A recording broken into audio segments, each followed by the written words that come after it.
Oi, pessoal, tudo bem?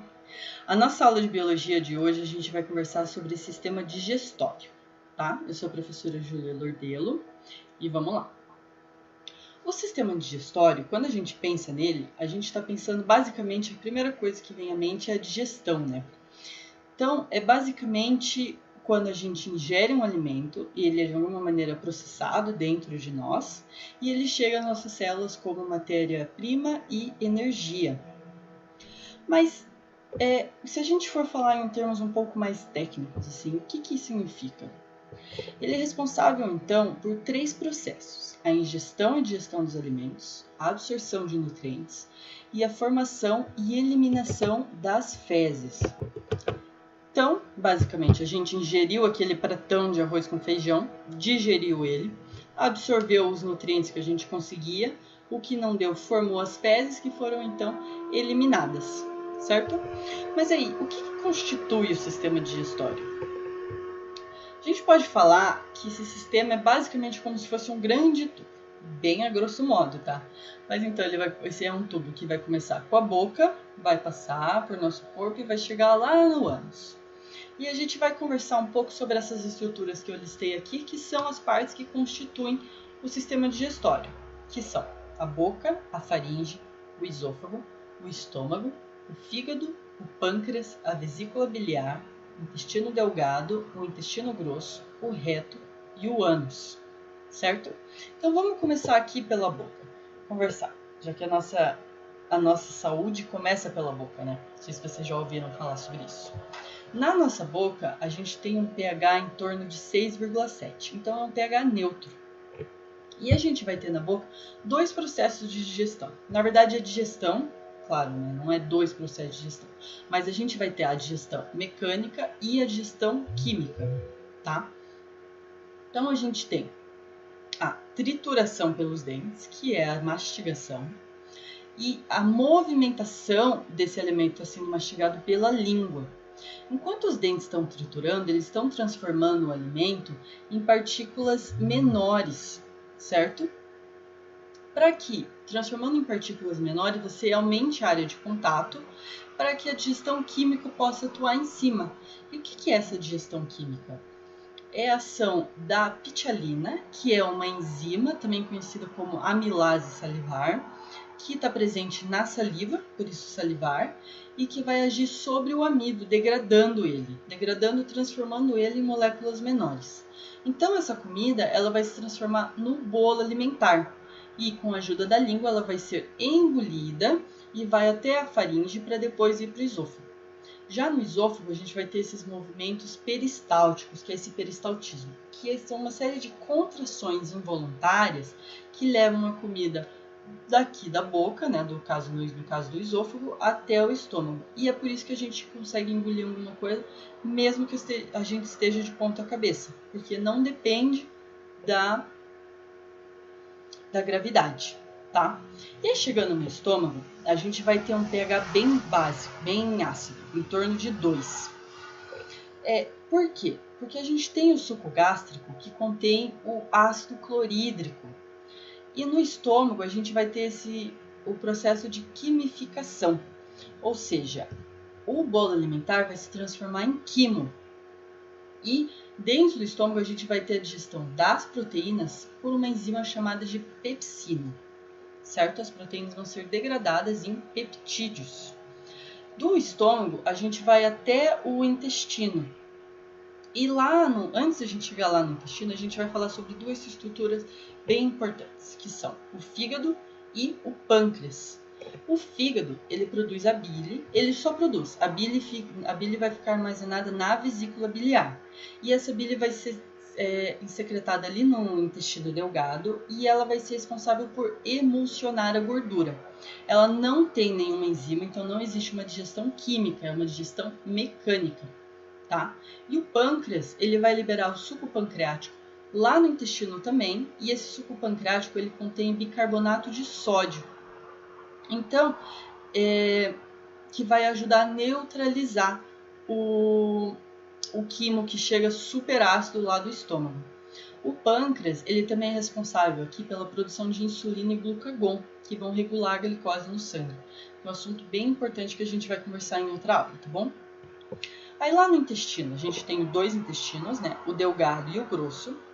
No delgado, que é dividido em duodeno, jejúnio e ilho, mas isso a gente não precisa se prender nesses nomes, o químio é neutralizado pelo suco pancreático e pelo suco entérico, que é produzido pelas próprias paredes do intestino, e vai acontecer o processo de quilificação, que é a absorção de nutrientes pelas vilosidades, ou seja, por projeções na parede do intestino, exatamente para aumentar a área de absorção, tá certo?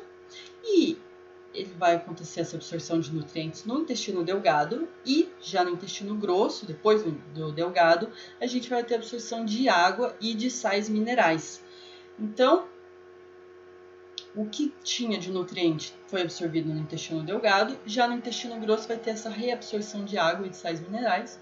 O que não foi absorvido é transformado em fezes, que é eliminada, que é armazenada ali no reto, que depois é eliminada, passa ali pelo ânus e vai embora. E vocês já ouviram falar na expressão "você é o que você come"? Alguém consegue imaginar por que isso foi dito? Qual que é a complexidade que isso ganha? Vamos lá, vocês já ouviram falar em microbiota? Aqui a gente vai falar um pouco sobre microbiota intestinal, que é a microbiota que está presente no intestino, mas eu queria conversar com vocês sobre a microbiota em geral, no primeiro momento. O que é a microbiota? São bactérias, vírus, fungos e outras células eucariontes que vivem no nosso corpo, tá? E elas vivem, todas as áreas que estão de alguma maneira expostas à área externa, elas vivem. Então, por exemplo, na nossa boca, nosso nariz, nossos pulmões, no nosso trato digestivo, vivem também sobre a nossa pele, tá? E quando a gente soma o total de micro-organismos que existem dentro da gente, o total de células que existem dentro da gente, de micro-organismos, e as nossas, a gente vê que as células de micro-organismos totalizam mais ou menos 90% das nossas células. Ou seja, é como se a gente fosse só 10% humanos. Essas são estimativas, tá?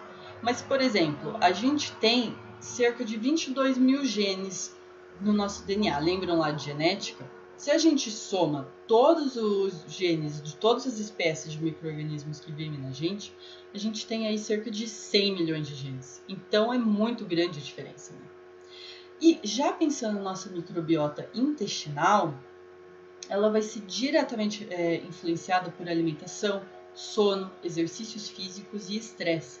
Então, o que a gente come, como a gente dorme, se a gente pratica atividade física e se a gente se estressa muito, causa uma relação direta, por exemplo, na nossa imunidade, na nossa saúde mental, no nosso bem-estar, na nossa disposição.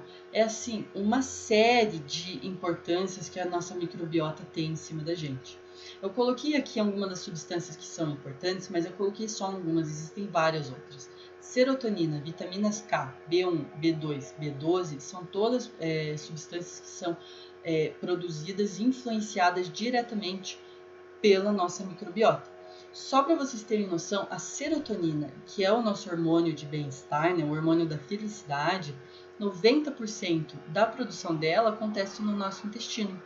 Então, e o nosso intestino, não apenas, ele é o segundo maior lugar, a segunda maior região com terminações nervosas do nosso corpo.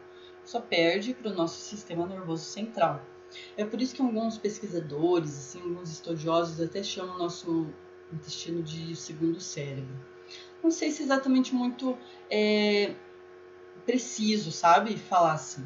Mas de qualquer maneira, a gente ganha uma noção da dimensão da importância que tem o nosso intestino, o nosso trato digestivo na nossa saúde, exatamente por causa da nossa microbiota intestinal.